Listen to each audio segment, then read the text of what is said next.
In Nevada County, every day is a second chance. At Sammie's Friends, we rescue, heal, and rehome pets who have been forgotten. From heartbreak to home, with your help, Sammie's Friends is saving lives every day. Adopt, foster, donate, volunteer.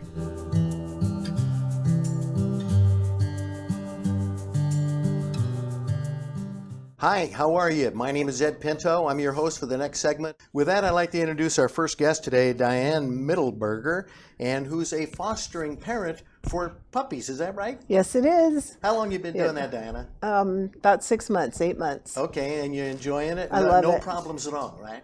Every day a new problem. Really? Yeah, but they're wonderful problems. I thought you might say they never do anything wrong. They don't ever do anything wrong. They're just puppies. They're just puppies, and you're just working with them to make them the best dogs they could ever be. How did you get involved with fostering, and what's the process with Sammie's? So I've always watched Sammie's because they're such a strong supporter in the community for spay and neutering everybody. And they reached out to the community and said that they had a mama dog that came in that had 13 puppies the night she was brought in, and Right. it grabbed me.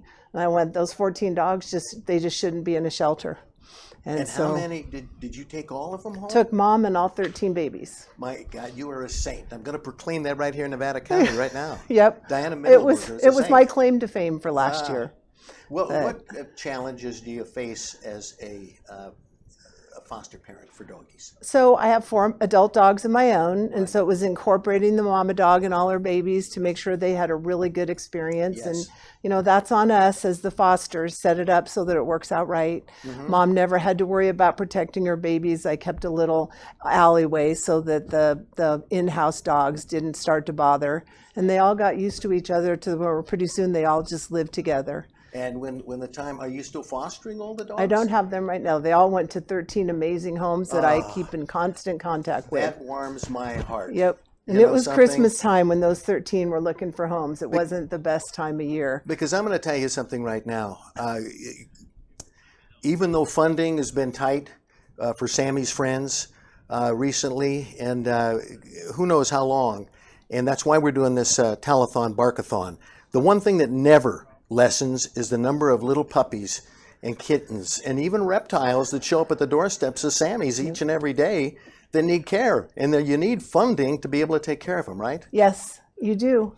You need funding and you need patience, but I'll tell you, when it's the most rewarding thing, and when you're telling your friends and family and the community that you took this on, and because these dogs got to be raised in a home, they grew up quieter, they grew up more confident, they had more one-on-one time and opportunity to learn, where to eat, where to soil, to go outside, just the experiences that we can give them in our own homes. It's a heartache when they leave, but it is worth it. Something? We fostered a doggie that's currently Sal. Okay, he's a Staffordshire Terrier, and we were just going to foster him, and then put him up through Sammie's for adoption. And it came to a point in time in the road, and it was like, no, he ain't going anywhere. He's staying here. Well, they told me this mom was a Husky German Shepherd and the 13 babies, and I knew I didn't want a Husky German Shepherd. But when we ran the DNA on the babies, they were healers, and that's my breed. So Mama stayed with us. So we were a foster to adopt. She didn't ever leave. Her babies went on to be adopted, and she's still part of our pack. So you're waiting a new batch of puppies to take care of? Yep, we're about ready, but I'm not going to do 13. Yeah. 13 is a little too many. How does it work too? There's a lot of sweet babies to feed and care for. Does Sammie's help you with that? Sammie's takes care of everything. So you pick up your food, you call them when you have a question. There's a lot of people that have done this, been there, done that before. They give you opportunities to understand what it's like raising a big litter. And now I'll be one of those people. I can help the next person that raises a big litter with tricks of the trade, and and bringing in a mom dog into a house full of adult dogs already and cats. And but they're there. They have a vet team. They give you the food. Help, like I needed some bottle feeding coaching because they weren't enough.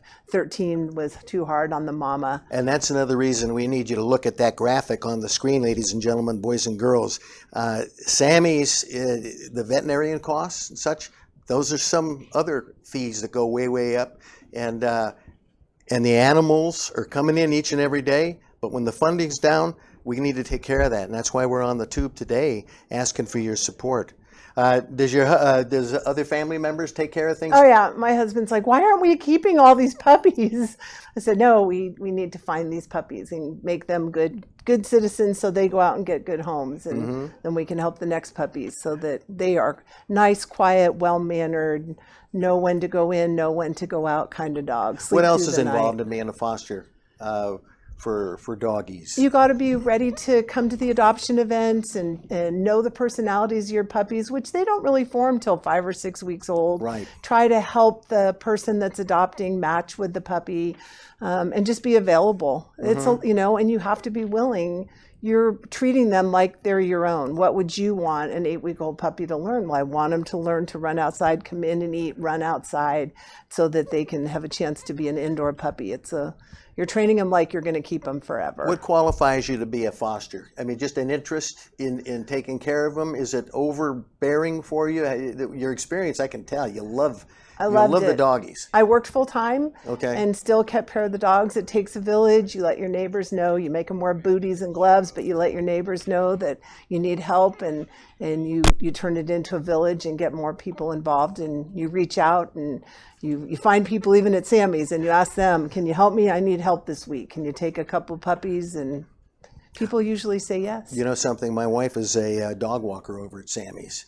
And I've been over there. I've gone along with her on walks, and the people over there are just absolutely passionate. Those doggies and cats and reptiles, they are just like their own. I want to thank you for being on today, Diana. Thank you. And we'll be back right after this.